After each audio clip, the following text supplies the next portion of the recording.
pace, I gotta say. I'm glad you're not a drummer, or at least we're not drumming right now. Okay, welcome. This is December 12th. Holy shit, time flies when we're having fun. This is the Tattoo Weekly that happens every Monday at 11 o'clock Eastern. And I'm going to tell you a little bit about the Reinventing the Tattoo community while we're making sure that this is working and beaming out in all the different places. So if you're watching this live, please type in the comments where you're beaming in from, or maybe tag somebody who's interested in tattoos. Okay, welcome to Guy Aitchison's Reinventing the Tattoo community, where tattooers, apprentices, collectors, and the curious are all encouraged to join in these live streams, catch the replays, and ultimately to learn more and create better art and tattoos together.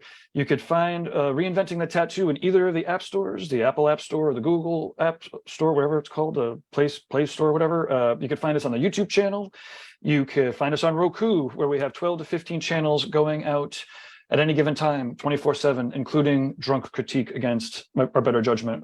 Anyways, no matter where you're beaming in from or watching from, you can always find the latest and greatest information on reinventingthetattoo.com.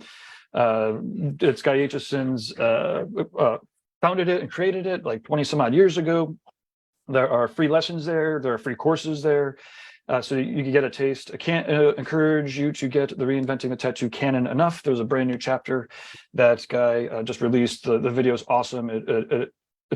It's basically him with a new editor who is able to visualize what he's explaining. Anyways, reinventingthetattoo.com is what we're watching here. There are a fair amount of weekly shows. So if you go to that homepage and you scroll down, you'll see a little Google Calendar. Some of the events are designed for artists to join in. We have drawing groups, and we have shows about tattooers talking about feelings. We have so many shows, it's crazy. So check out that calendar. And then, yeah, I think that we're pretty much good to go. We want to thank worldtattooevents.com, DLize Pro, TattooNow. I do computer stuff for tattooers. And then, yeah, Guy Aitchison, GuyAitchison.com. He founded Reinventing. It's awesome. Is this working? You could thank the Fireside Tattoo Network. How about that for a change? And we want to thank Fireside not Tattoo, the ones blurring the lines between fine art and tattooing. Maybe we could. Yeah, there we go. How are you? What's up? Well, yeah, and man, that new. I am very excited for the new site. The amount of content that you already have up it's tremendous.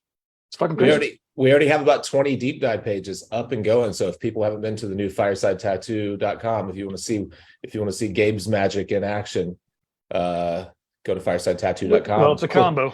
It's a combo. There's plenty of sites that can operate, but don't have nearly as much quality in there. And you also have a couple other people behind the scenes that have an attention to detail and don't mind some computerized-ish critique. That's well, right. let's do some introductions. We'll roll the clip and get started. Today's a really great show. I'm not sure if you already mentioned. Today's a super cool show because we haven't had a guest on for a couple of weeks, but we have Katie Montez, who is actually on the line now already, and Andrew Swarbrick, who's on the line as well from Christchurch, New Zealand. So it's pretty exciting. We've talked about both of them a handful of times, and now we actually get to talk to them. So I'm Lauren from Reinventing the Tattoo and a couple other ventures that I'm excited to be talking about soon. Episode number 56. Jake? What's going on, everybody? I'm Jake of the Fireside Tattoo Network, where we blur the lines between tattooing and fine art. Look at that. See one of our guests popping on right now. And go to firesidetattoo.com, like I just said, and check out our new website where you can just click on a tattoo topic and find tons of information based on keyword topics, rather than going to our YouTube channel and looking at completely useless playlists that are just terrible in every sense of the word. That's it. Awesome. I'm Gabe, TattooNow. All right. Let's go. Woo.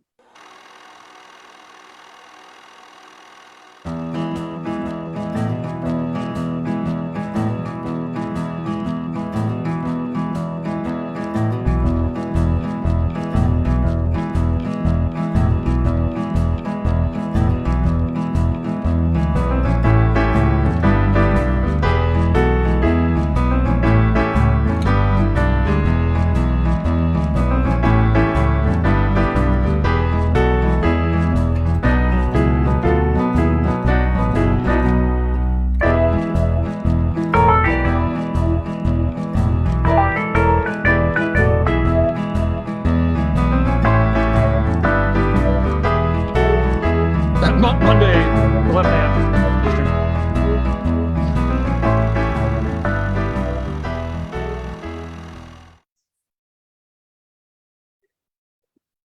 All right. And all of our If we- cameras are off for a change.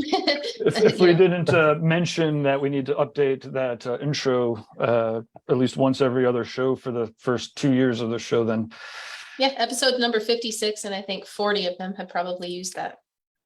Yeah, I did find some pretty cool templates. I haven't played with any of them yet, but I did find some cool templates on Storyblocks. We should get Storyblocks to sponsor the show, because man, I subscribe to them and they have so many awesome like Premiere templates, all the Adobe templates, all their video stuff is awesome. They don't, if you're looking for photo, like royalty-free photo stuff, they're not great for that. There are other ones for that, but they're focused on video and transitions and like and templates and stuff. They're pretty badass. I'm impressed with them. Storyblocks. well, we'll give it a shot. Send some over, and maybe by the new year we could have ourselves a new intro for the new year. Right, it's coming up in 2 weeks. A brand new one. Right. I was going to say, guys, thanks for joining me last week in my pain. I was tattooed by both Fawn and Guy for several hours last Monday, and that was really cool. Towards the end, we set up some cameras, and he had that new bio chapter that he had mentioned. So towards the end of the night, maybe like 5, 6 o'clock, Kyle, Fawn, and I, we went through questions with Guy, kind of about what the bio chapter was, and we looked at my leg and had the camera coming down. Everybody was mic'd up, and he talked specifically about what he did and why with this entire tattoo. So it's really, really cool.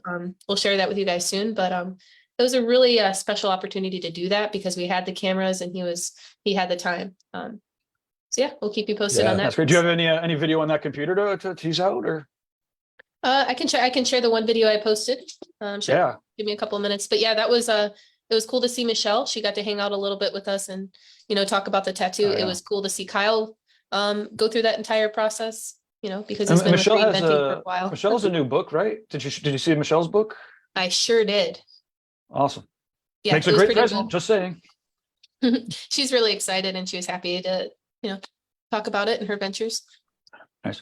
And the bioencyclopedia, we have to talk about that because you could still ship it in time for the holidays. The shipping is expensive because it's fucking massive. It's 2 massive volumes, but we'll show it off. If you're in the US, maybe 15 to 20 bucks. That's not that bad. No. The only emails I get are people from like New Zealand that are like, yo, mate, it fucking costs us more for the book or for shipping than it does the book. And it's like, well, we can't like. It does. That's what we could do. But, yeah. Cool. Yeah. Okay. Well, yeah, let me share. Michelle had actually shared one of the videos I made. So I'll go ahead and maybe you guys can hear it. I'm not sure. No, that's whatever. Some of Michelle's paintings. Guys.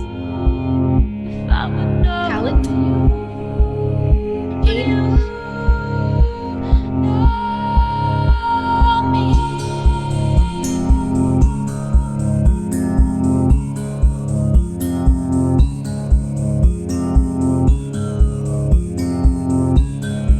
And there it is. Nice.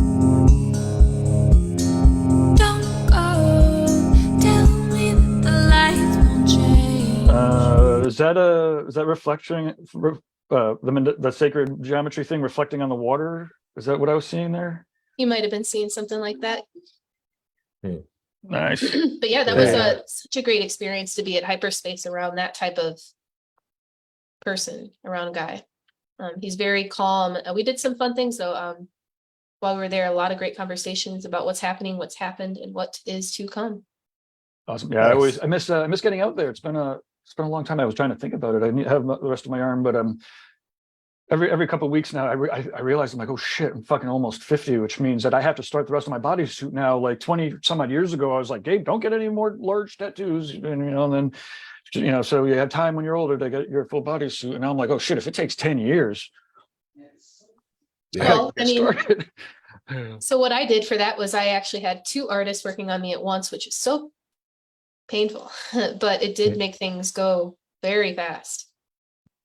Yeah, they're covering a lot of ground. That's only 2 sessions, I guess. And they basically had the layout done in the first session and are just layering over it. And and building texture and saturation and stuff in the second one, from what I could tell. That was a lot of fun last week. I wish we had a little better connection. It was kind of choppy and broken up on the live show, and so I didn't hear. I know Guy was talking. We were talking a little bit about machines and voltage and different things, and I kept missing a lot of what he was saying, so I didn't have a good reply. You know, in the questions. future though, since we do have all the cameras and equipment and audio and microphones, it would be cool to just touch base on all those topics again. And you know, his connection is pretty bad. He's really in the middle of nowhere in the Midwest States.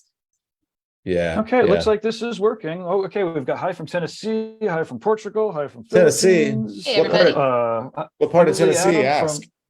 what part? You did just ask. Oh yeah, I did. It's Adam Ugly from YouTube. I'm on my shop page. I've got hey from Pigeon Forge. Wow, we got a lot of Forge. people. Oh, look, Andrew says hi as well in the Fireside Network. Hi, Andrew. Nice. We'll be talking to you soon. Nice. Pigeon Forge. I was just in that area not long ago. I went to the world's largest knife store. That place is so cool. My wife hates it with a passion, but it's so cool. It's like 3 floors of knives, and it has swords and crazy stuff too. But I mean, it has like handmade. What do you call people who make knives?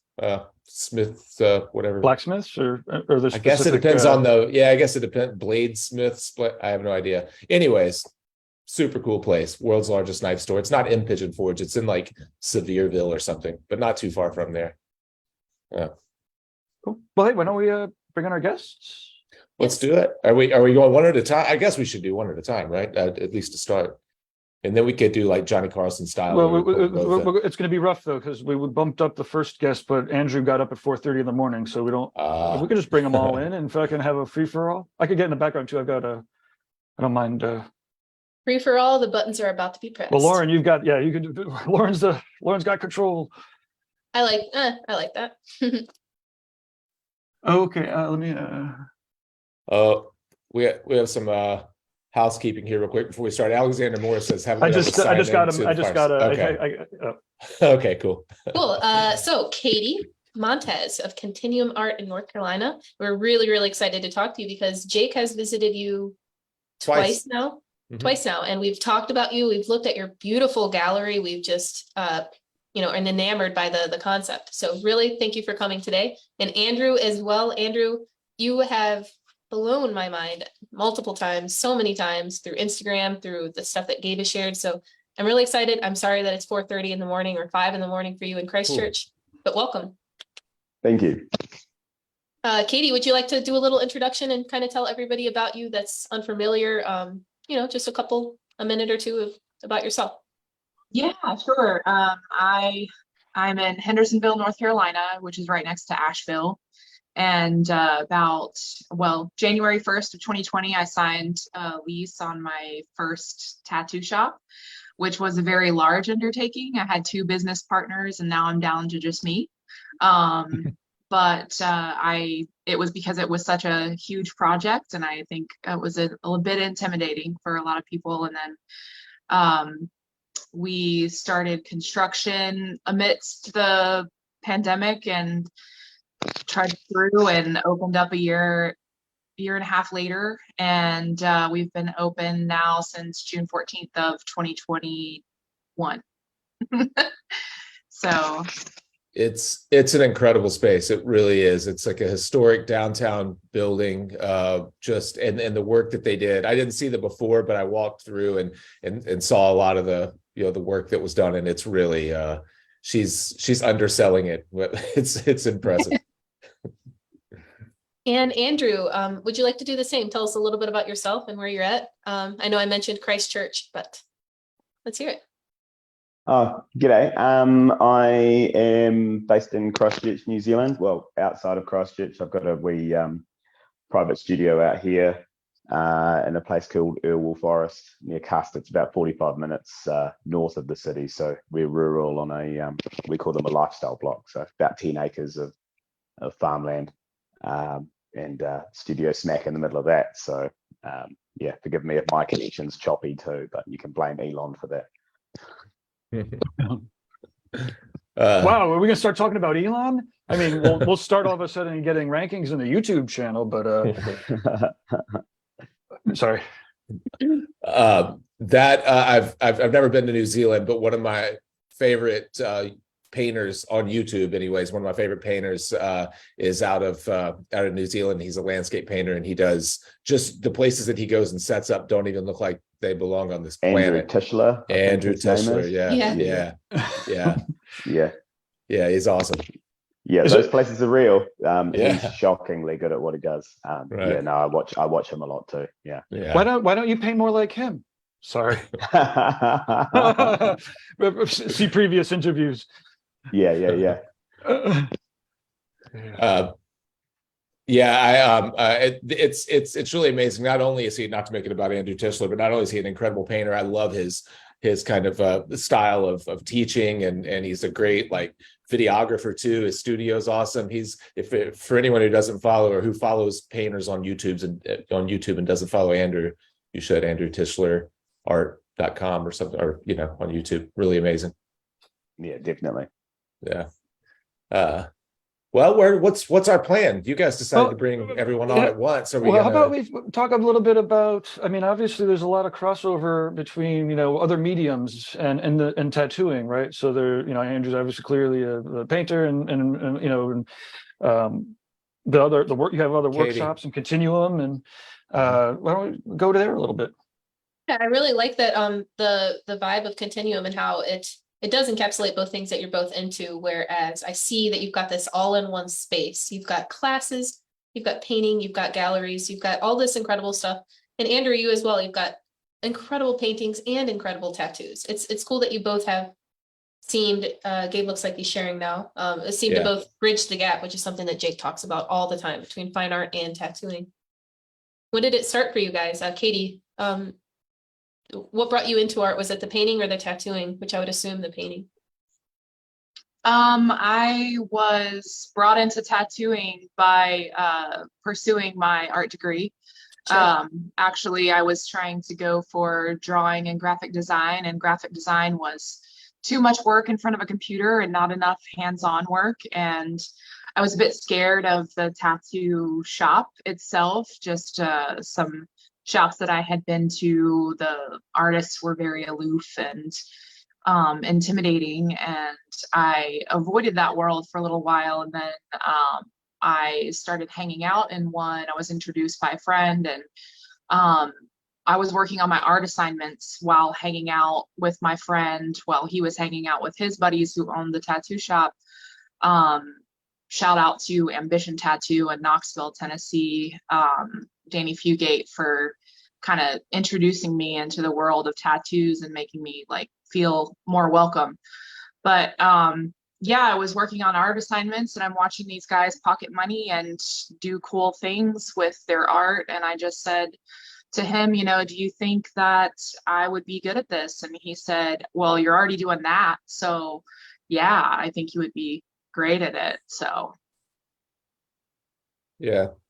It's always great to have that type of support immediately available, especially when you didn't plan to have that sort of path. Very nice. Mm-hmm.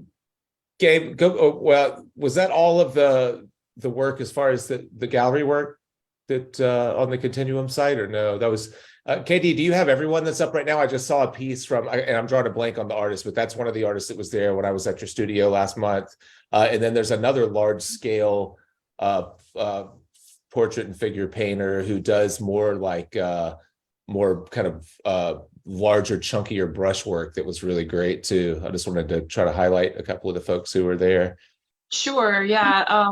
I have, if you go to the gallery Instagram, Continuum Gallery NC, you should be able to pull up some of the other works. But we have an artist from Portugal being featured at the gallery this show, and then we have two local artists, one that works in pointillism with oils, and then we have another one that works more small scale with more impressionistic brush strokes for this show as well. So yeah, that the one you just showed is kind of the pointillism, and it is kind of like almost like a Seurat type of approach or something, right? Where it's just like dabs of paint that are kind of optically blended. That's really Yeah. beautiful. Large scale geometric, large scale organic shapes contrasted with small scale geometric shapes and patterns and little hints and hidden treasures for sure.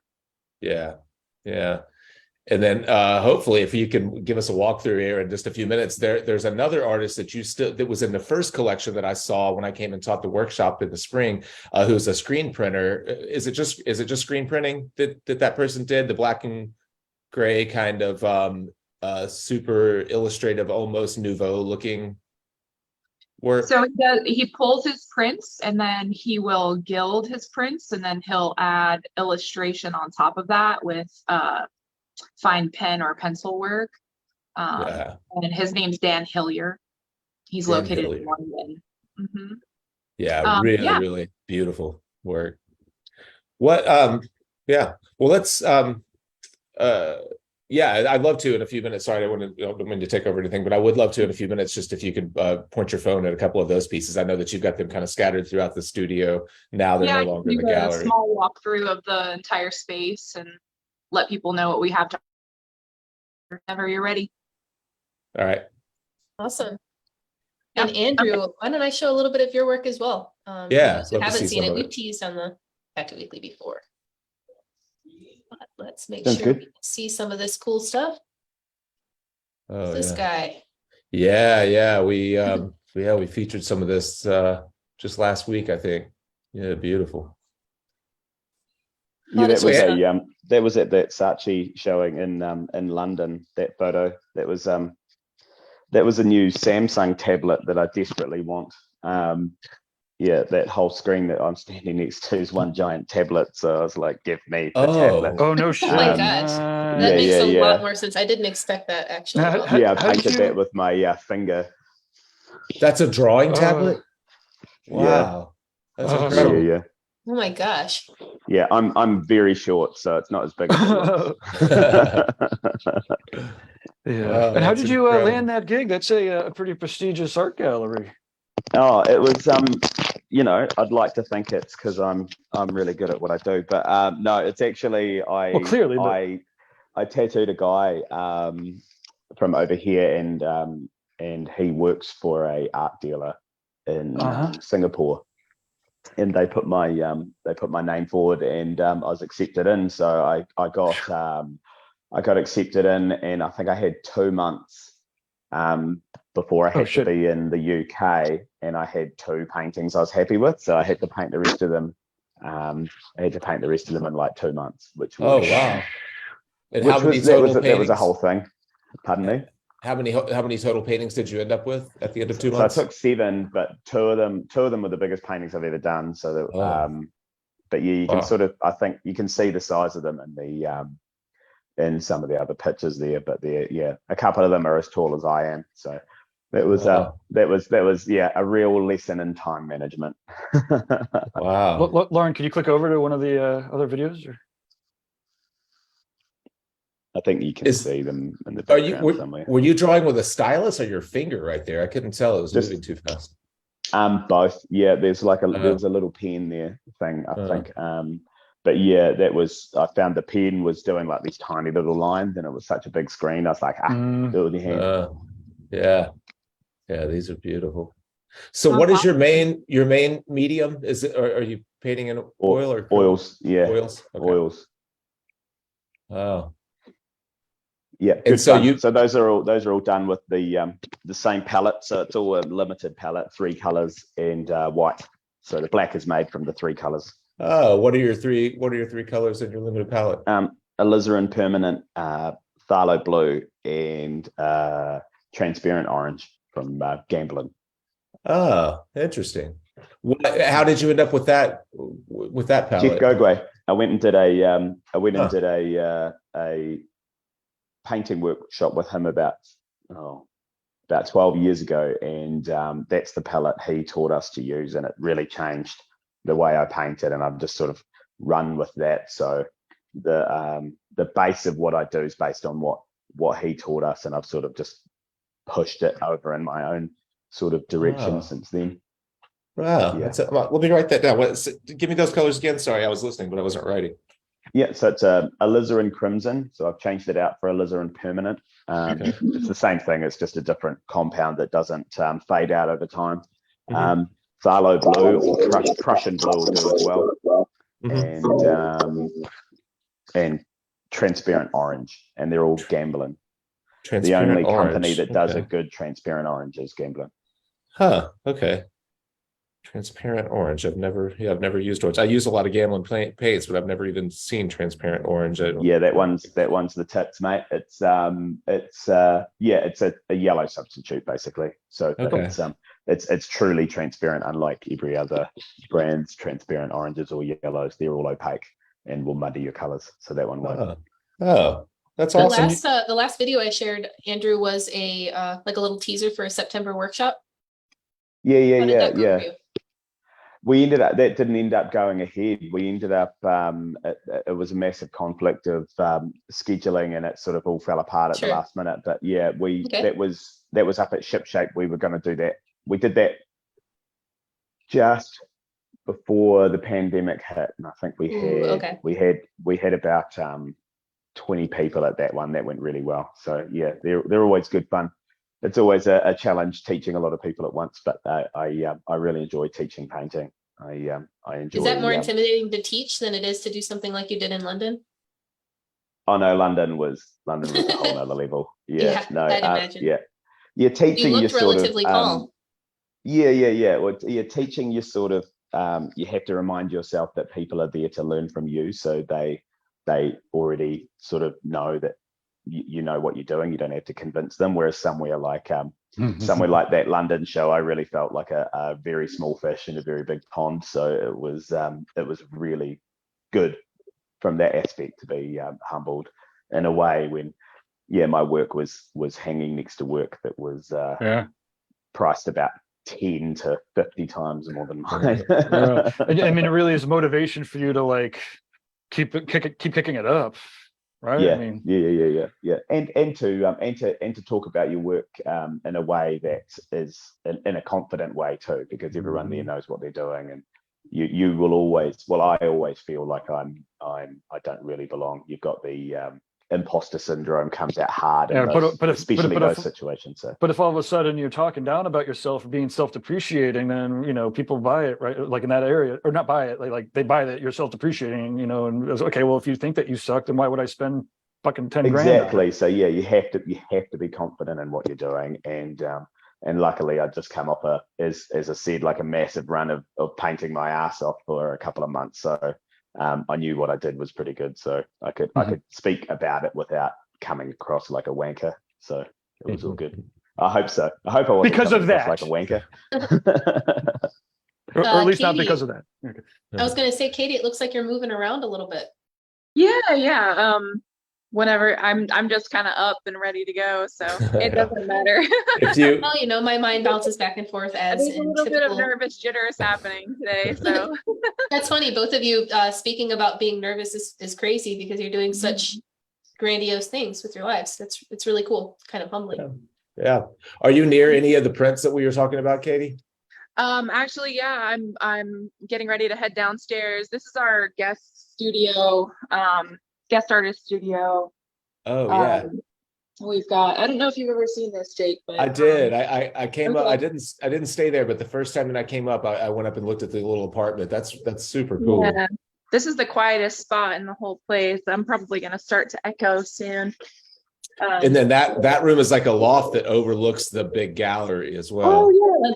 Let me I'm gonna go back up here. So it's like a great day in North Carolina. This is the gallery. I don't know if you can see it, if it's too light. Yeah. We just had a huge event, so it's cleared out right now of art. The art will be coming back up today. We're closed on Mondays. But we're getting ready to go down to the space as well. I'll show you some prints, and the larger paintings are put up at the moment. Woo! Real bright. Right. There's lots of natural light, big windows. Yeah. Yeah, the building itself is really, really beautiful. Let me see if I can turn this around here. Yeah, Wow. one cool thing about that, having that little loft right there for guest artists, and then the entire town is so walkable. There's literally like a brew pub next door, and then restaurants, they're all over. It's just such a cool little walkable kind of town. And we just had a huge, fancy group of doctors and lawyers come through our little tattoo shop here and have a huge like adult prom. So, Oh, and there's a little bit of clutter because they're putting up chairs from the event, but this is our studio here. And then some of the big prints. Here's some work. yeah. It's incredibly detailed. I'll try to zoom in. Yeah, this is the artist we were talking about earlier that does the prints and then inks on top of them. Yeah. Uh, And then, let's see, I've got a little bit. yeah.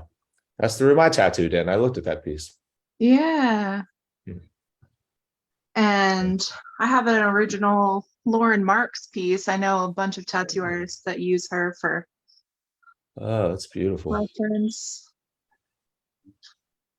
Yeah.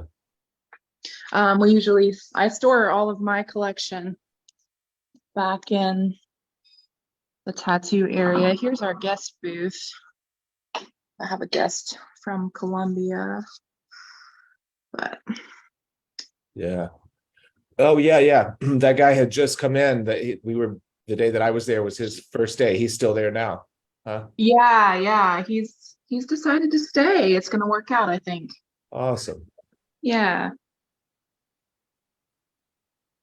So Uh, and then we have all of our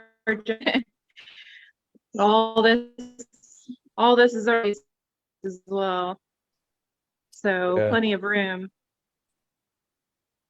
Yeah. It's a massive place. Really is. Gabe, we should plan some type of an event there, and especially for a lot of the plein air tattooers, a lot of the tattooers who like to paint mountains and trees and stuff, because it's such, it's just a small mountain town. You can go in any direction, and there's so much to paint.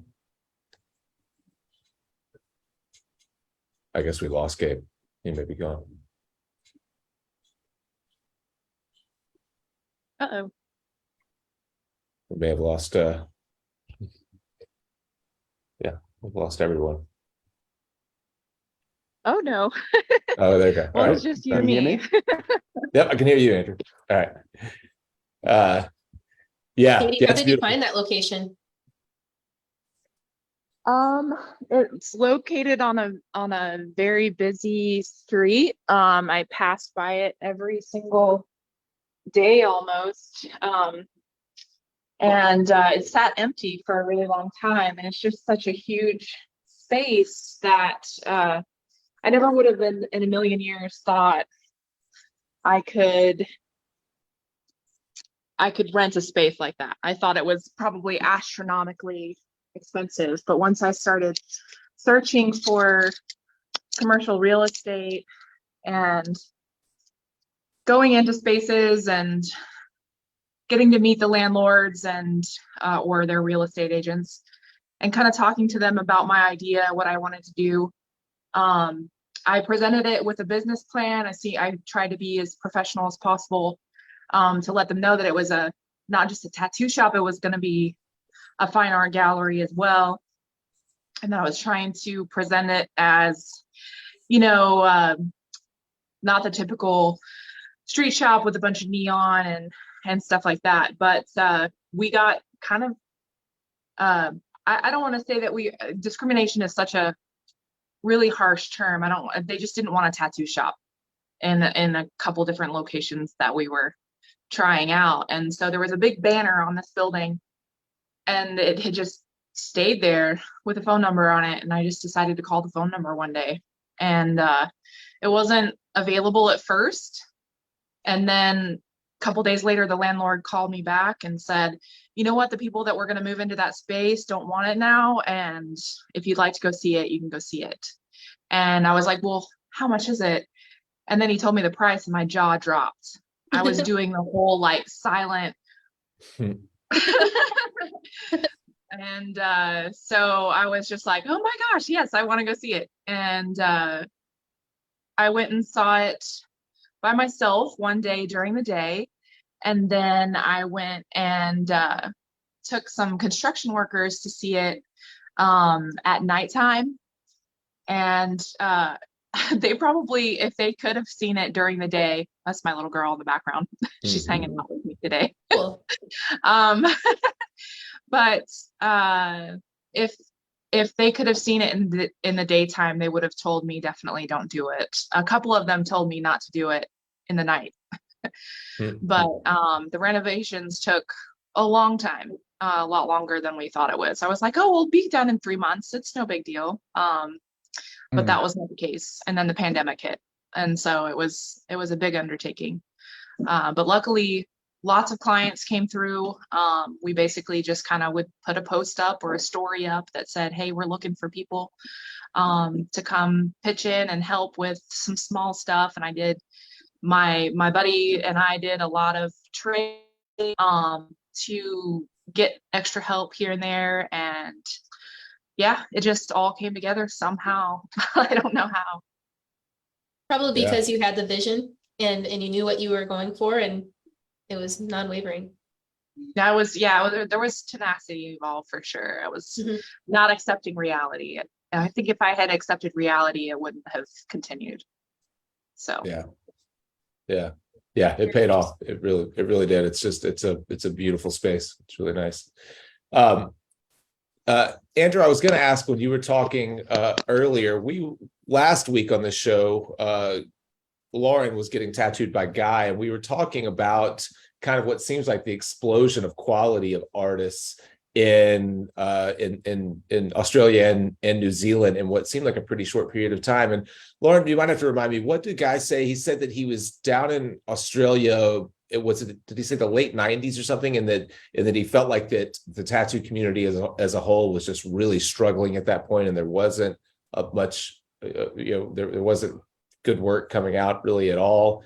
What are your, how long have you been painting and tattooing in the area? And then what do you attribute that kind of what seems like an explosion of quality to? I heard when he was saying that, and it was I found it really interesting because I've spoken with a few like Australian, New Zealand tattooists about exactly that, and he's pretty bang on the money. I've been tattooing since 2004, so I was really new and young to the scene when it just started sort of, I guess, coming onto the international scene a bit more. I don't want to use the word like revitalizing or anything, because there was certainly a vibrant scene down here. It just looked a lot different back then. So, but yeah, over here, my limited experience in the 90s as a teenager was a lot of street shops and stuff where I'm from. There were a couple of artists up north that were doing a lot, and in Australia there were a few as well. But I think in the last 15, 20 years it's really jumped up. And I think I don't know why, but there seems to be a large proportion of really highly skilled tattooists coming out of Australia and New Zealand in respect to the size of the countries. I think there's a lot, like when you look up the artists from down here, there's a lot, especially since there's 5 million people in New Zealand. There's a lot of us down here that sort of that really punch above our weight, and Australia, I think, we're the same way. But yeah, that sort of, I think we embraced that sort of realism and surrealist style. A lot of biomech and stuff started coming out of here. That was huge. I think biomech sort of paved the way a lot for that stuff. My introduction to the sort of that end of tattooing was definitely Guy's work. That was the first book that was thrown at me when I started tattooing. So the Reinventing book. Yeah. I was handed that, and he said, I will teach you things once you've read that. And I was like, okay. No reason to like go over all the shit that he's already explained thoroughly. So after you can get through it, then it's worth it. That's fun. That's awesome. Yeah, and it just stuff like the flow and placement of tattoos and that, like that's something I still teach to apprentices now. Like it doesn't matter what you're tattooing on someone. If it fits, it will be amazing, and if it doesn't fit, it'll look dumb. So yeah. Talk a little bit more just about your personal work, and what a lot of your subject matter is really interesting. And I guess I've seen more of your paintings than tattoos, but where does the as far as your inspiration for painting and things like that, the subject matter, where does it come from? Yeah, so that's a lot of it is mental health stuff. So depression and things like that. Like I've struggled with that a lot, and it doesn't really show in the amount of work I'm putting out, because that's what depression does. It's sort of usually a very private thing. So it's me sort of wearing my heart on my sleeve and trying to work through issues on the canvas. And the more I free up what I'm expressing, the more of that I'm actually getting out onto the canvas, which is really good. So a lot of that, it's just a lot of that is inspired by other artists, other surrealist sort of artists, so that you can sort of, there's no rules with it, and I really like that.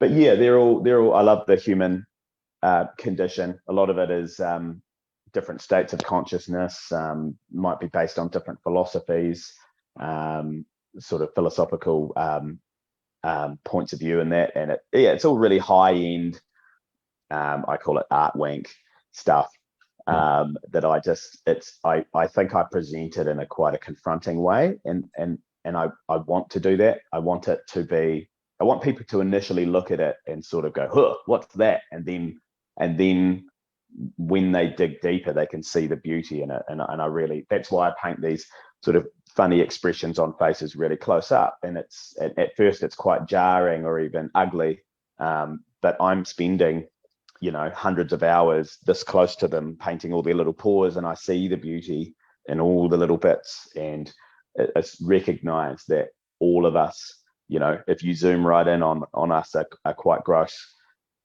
creatures. So that's what I'm trying to sort of get across, is beauty and all of that. Yeah, that's really fantastic. It's beautiful. Thank you. Wonderful. Katie, you need to you guys need to hook up and get a show at Continual. Yeah, I'd love for you to fly some paintings out and stay for a workshop. That'd be great. Yeah, that'd be awesome. Yeah, I'd love to. Yeah, I'll sign up for that workshop. Deal. Andrew, do you typically travel like you just went to London? Is this something common for you, or do you typically I stay used around New to Zealand? I used to come up to the Knicks show in Toronto every year. Oh, okay. And come through North America every year as well. So it's something I'll be cranking up again now that the pandemic's sort of at the back of everyone's minds. But yeah, I usually travel to the Northern Hemisphere a couple of once or twice a year, and then to Australia a few times a year. Okay. Yeah, that'd be fantastic. I'd love to see some of this work in person. That's sick. What about it, as far as, is that tattoo work that's off to the side there? I just haven't seen a lot of Andrew's tattoo work.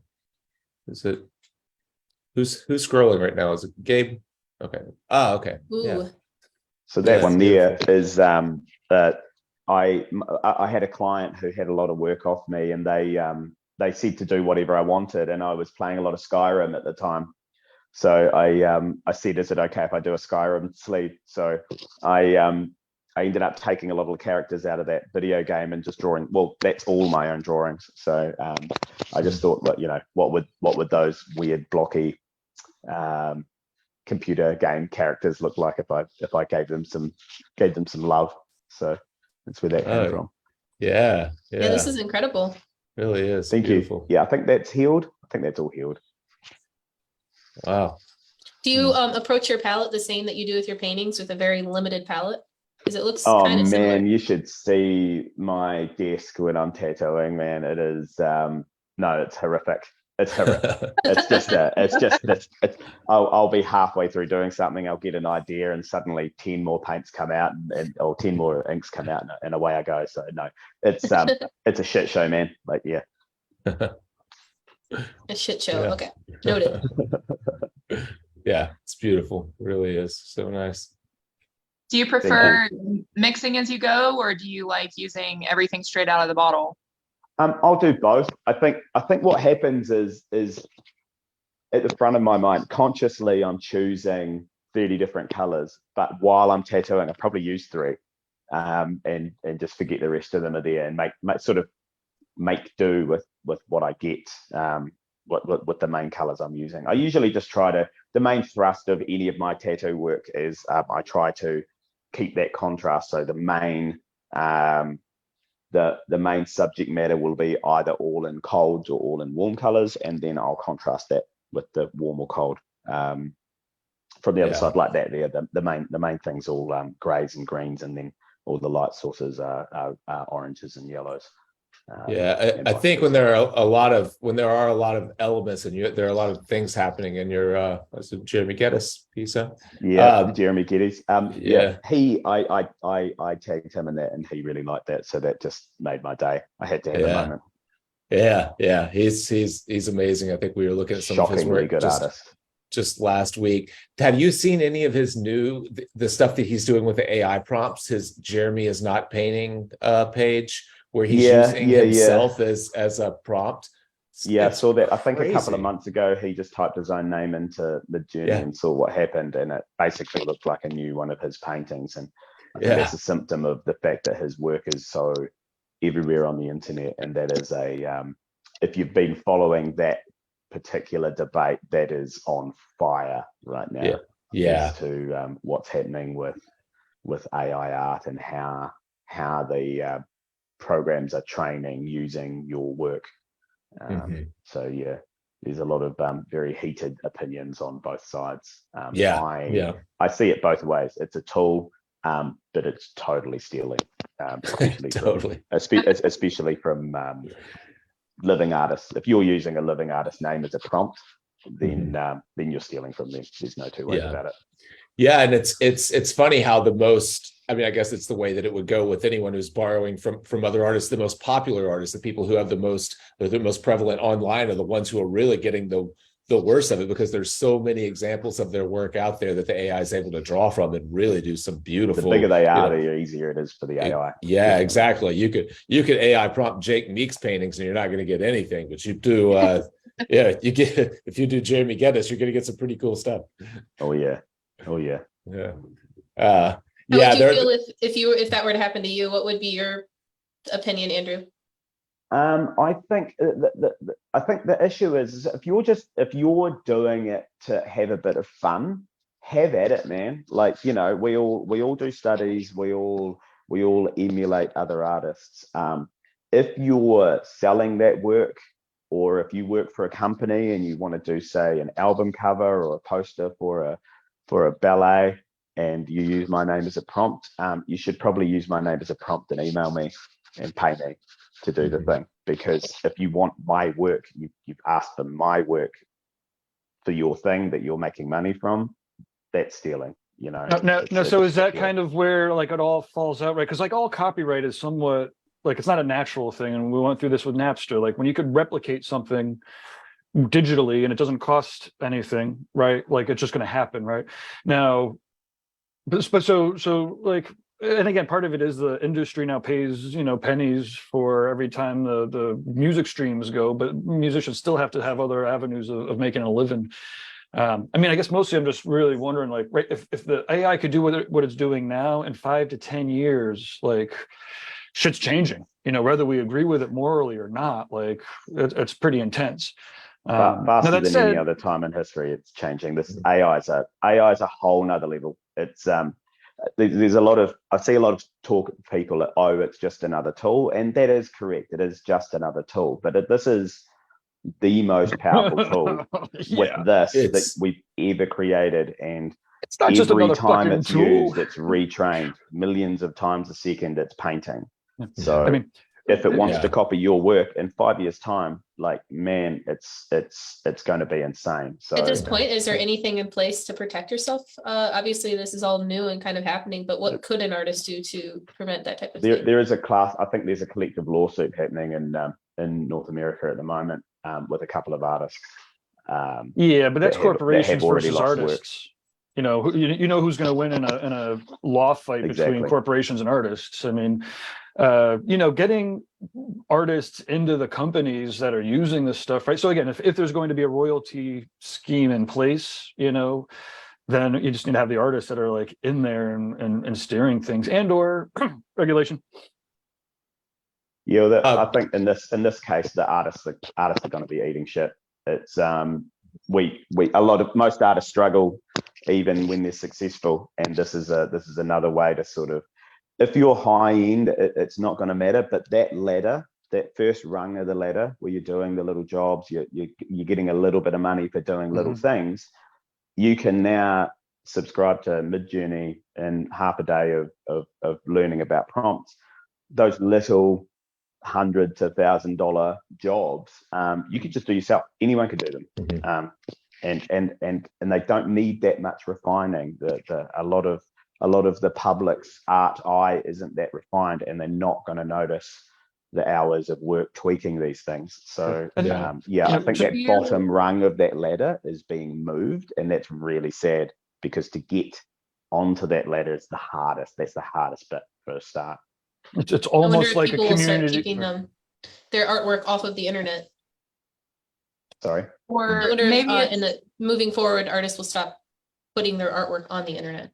That's the only way to combat it. If you don't want your art emulated, you don't show it. And the problem is that the people on the other side of the argument are, well, if you don't like it, don't participate. We're gonna smash this anyway. So it's, you know, it's already becoming an exclusive rather than inclusive conversation from my perspective. So from that standpoint, do you think it's time that tattoo artists start elevating their artwork, because that's the artwork that can't be stolen?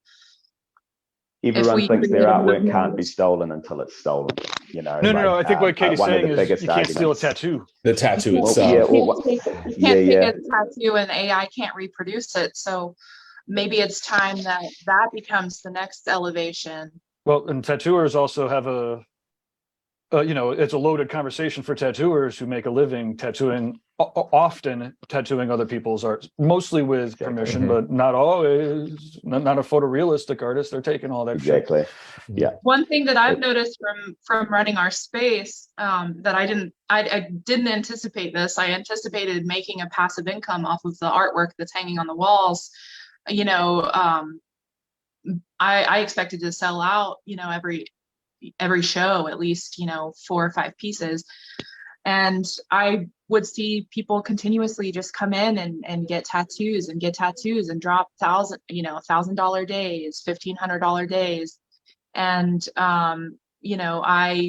I'm just wondering why they're passing by artwork that's hanging on the wall. And I'm thinking to myself, they're looking for someone to help them tell their story, whatever that may be, even if it's, currently it's, the majority of people walking in, and getting that quick tattoo, that quick story, are pulling stuff off Google. But what if tattoo artists started, just making it a rule, like, we're not doing that anymore.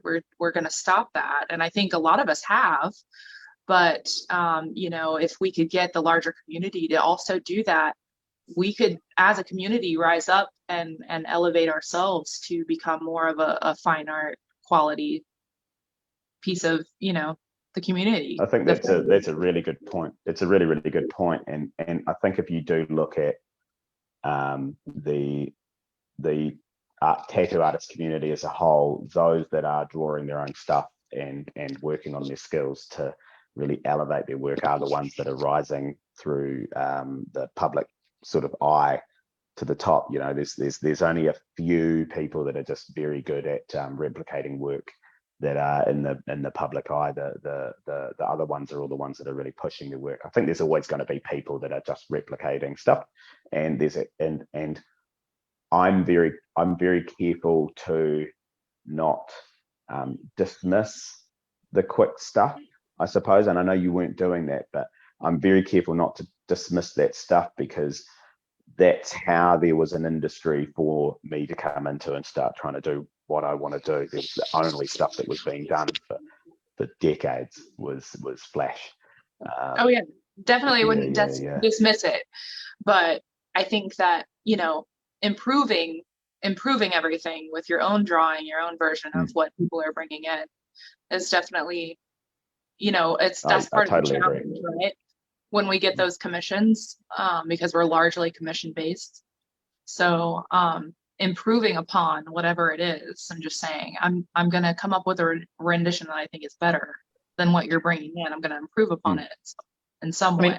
I mean, it's almost to that, or I think to that point, like I've seen people online and almost maybe in reply to Andrew, and I'm, you know, as far as those mid-level artists, like I've seen mid-level artists use AI, you know, they could replicate really well, right? They could draw some stuff, but now that they have AI, they could render out some pretty fucking sick ass designs they'd never be able to come up with before, and could actually tattoo them, right? You know, so it's like, that you could almost take an artist who's got some ideas but doesn't have some of the skill sets, and you know the computer makes them better, right? So I guess in the chess world, or in the poker world, right? Like AI is kind of slowly taking over all the games. So AI could beat a human being, but an AI plus a human being can still beat everybody, right? So it's like using the AI as the tools with creative minds still blasts performance of just AI or just people. Oh, So definitely.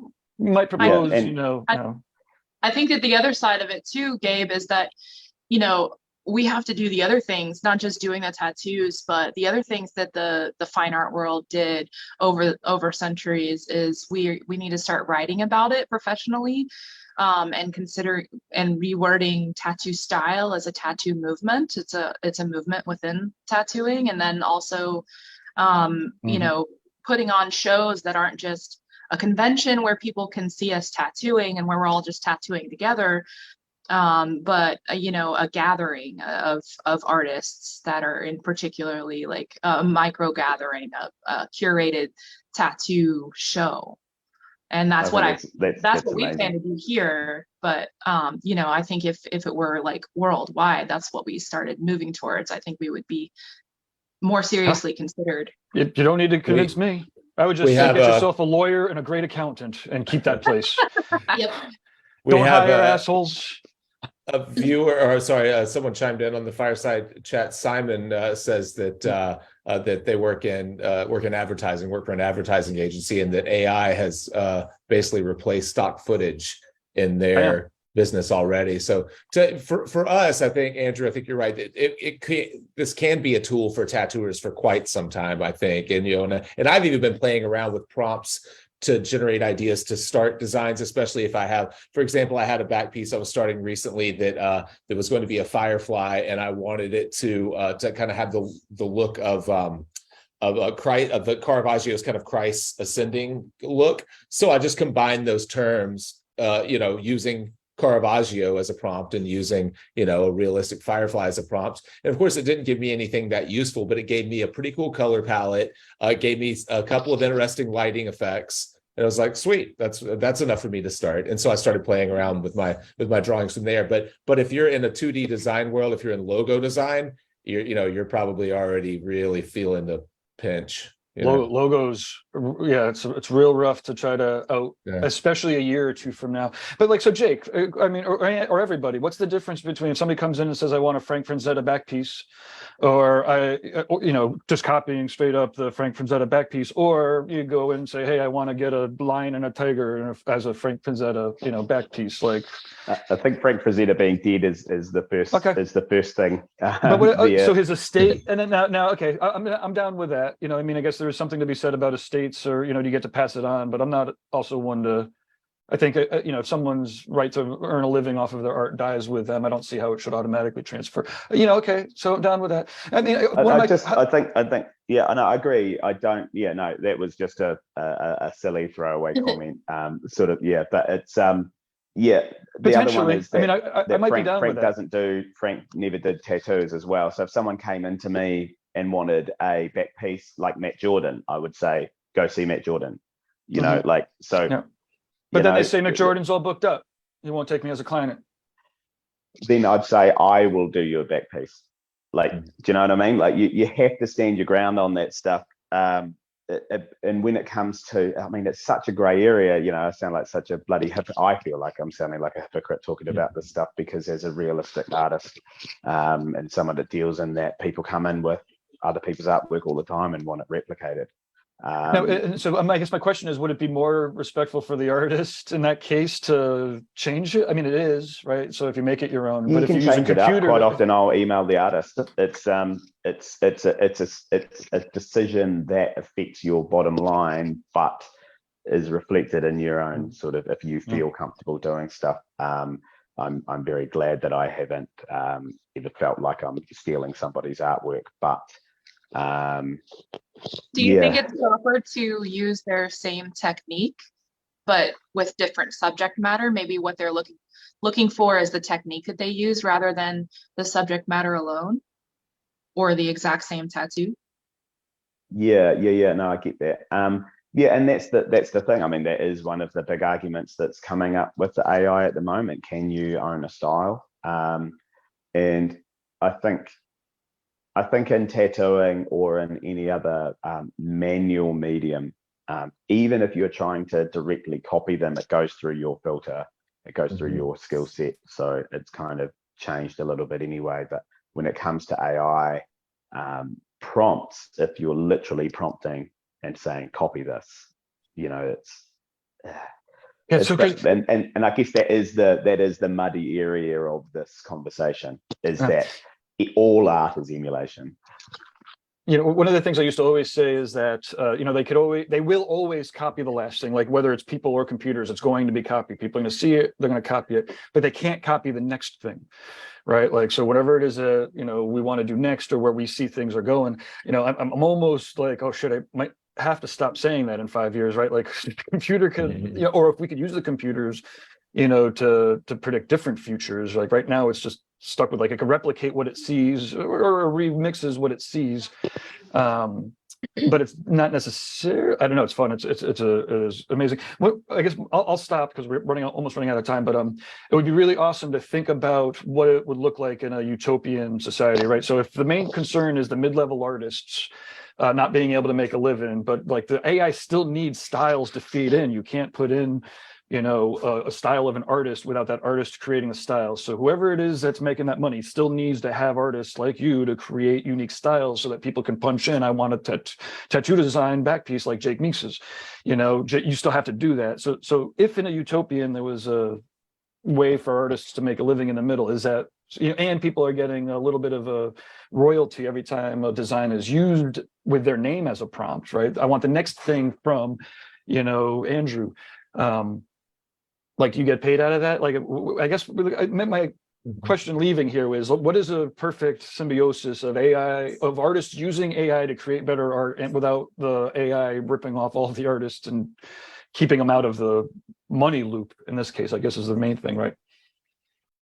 Yeah. It'll definitely have to question. come in what Katie was saying with a movement of sorts. I don't think that you can really imagine a utopian society without a lot of other questions being checked off that list that are just large.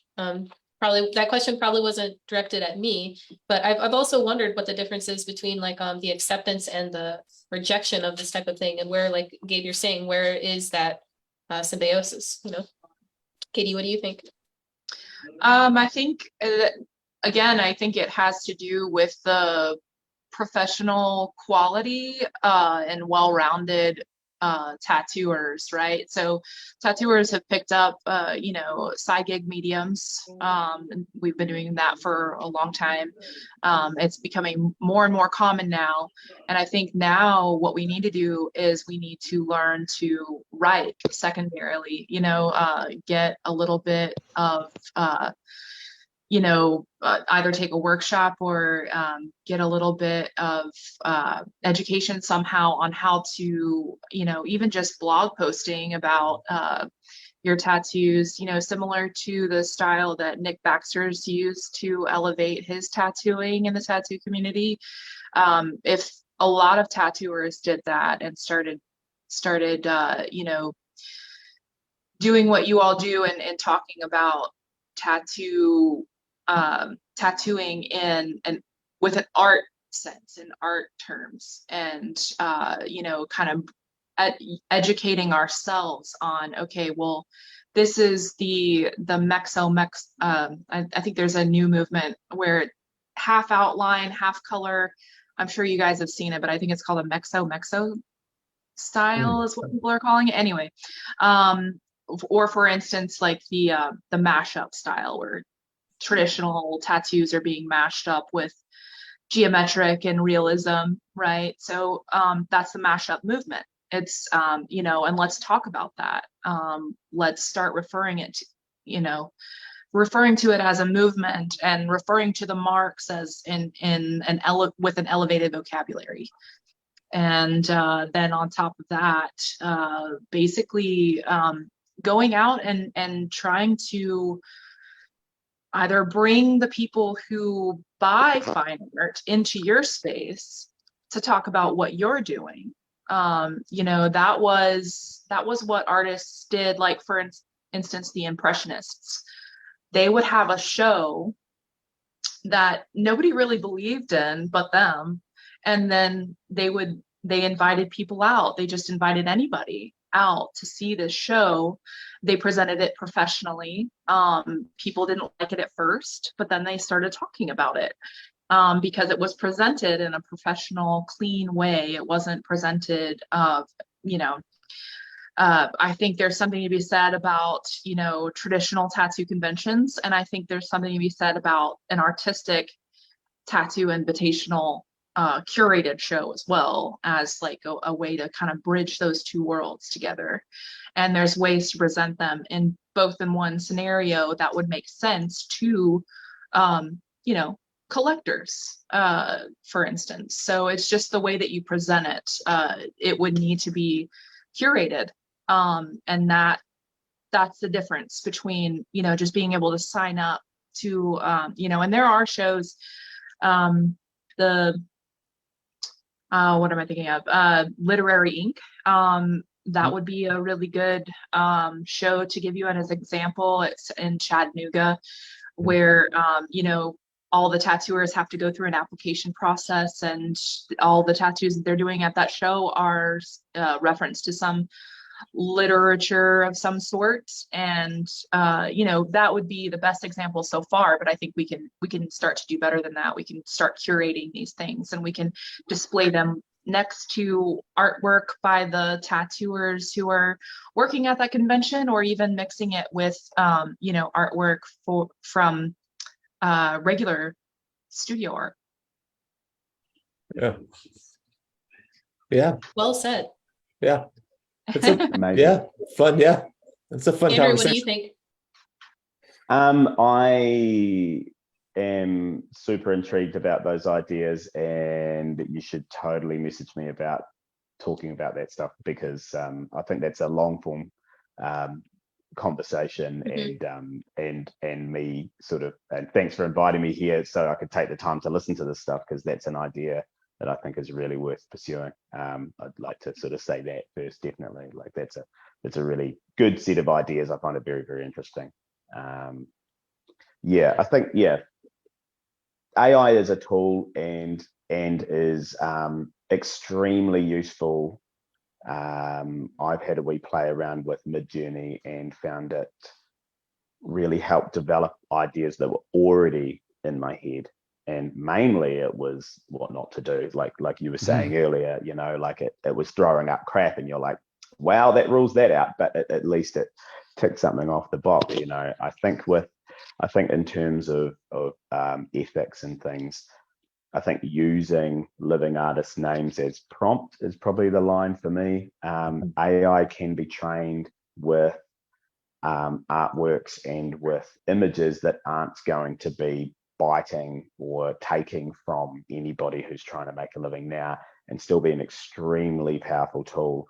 And it won't be long before it can be trained enough that it doesn't need any input. It will, I think it's probably currently able to create amazing things on its own. So, so when people Sure. start biting off the AI's new styles, is that cool? Because it's just a fucking computer that we're biting from. but that's the thing. I mean, Not a like, really smart you get neural industrial network art that mimics movements human and beings. stuff like that. It's like who, you know, when you start having art movements that are based on, you know, industries like farming industry or brutalism and stuff like that. It's like, well, do the people that design those tractors need money if you paint one of those tractors? You know, so it's such a, I think it's an ongoing conversation that's been happening since. I wonder if really. musicians are looking, like musicians who went through the Napster phase and all of the music downloading, if they're looking at, you know, from an outside perspective, if they look how tattooers are handling this AI, what can we learn from both situations? Because that was 20 years ago. I'm curious because there was a lot of class action lawsuits. There was a lot of money, but really there's no, I think the difference is now is there's not a human that owns the things. There are companies that own these AI that they are profiting. You know, there's a big thing at the moment in most social media where people are feeding their photos in and getting profile pictures back. And I think it costs like $5 to do that. Now, this company must have made billions already doing that. So it's making money. They're making money right now. And I think that's the big question with that stuff is that, well, they're making money because they own the thing, but the thing's doing it and it's a tool, you know, whereas that Napster and everything, there wasn't a malevolent godlike being churning out music that was based on theirs. I suppose. It wasn't like send me a song like Metallica, but like when they were good. okay, well that makes sense. Question is, will we have robot skin by then that's able to produce its own tattoos? Oh yeah, absolutely. No question about it. It's Oh my gosh, Kai and I gonna had this adjust nice the little rabbit hole conversation about that. You know, I mean, I was there. I don't think there's any question that the surgical robot's going to be able to adjust the needle configuration to the exact, you know, it's not going to be, it's going to be able to adjust the needle configuration. It's going to be able to test the trauma that's happening to the skin. Technology is available now to do that. Yeah. It's just going to be expensive. In 5 years' time. Yeah. No. No doubt. Yeah. That was okay. I mean, that was fun. Computer programmers are kind of sweating it a little bit. There's AI now that can help you write computer programs. It's pretty awesome. Anyways, we got to go. Well, everybody, it looks like the end of our time today. Can we go around and just do a little bit of a sign off and where we can find you? We'll start with you, Andrew. That'd be awesome. Oh, hi. Yeah. Andrew Swarbrick, LHP Andy on Instagram and andrewswarbrickart.com. Thanks for having me. All right. Well, Yeah, thanks for joining us. Katie. Katie Montez. I'm in Hendersonville, North Carolina, next to Asheville. And we have room for guest artists and located right downtown, lots of walkable places to go eat and hang out. And you can find me at Katie Montez Tattoos, Montez with an S, not a Z. And yeah, I have a couple different Instagrams. The gallery Instagram is Continuum Gallery NC. And then also Continuum Tattoo. It'd be great if you could give that a follow. We have lots of new artists coming up that I'm teaching, and we'll have lots more fun stuff to put out there soon. Hopefully Andrew will be coming a guest soon. Please. All right, everyone. We will see you again next week for episode number 57. And thank you guys again for tuning in and or listening to the podcast. Tonight is also more content from us, as is every Monday. So at 5 p.m. we've got Robbie Ripples. Let's talk about feelings. And then later in the evening, we have our Evolution weekly classes. So we'll see you guys there. Thanks, awesome. everybody. Thank you, everybody. That was awesome. Woo. Yeah. Happy Monday. Bye.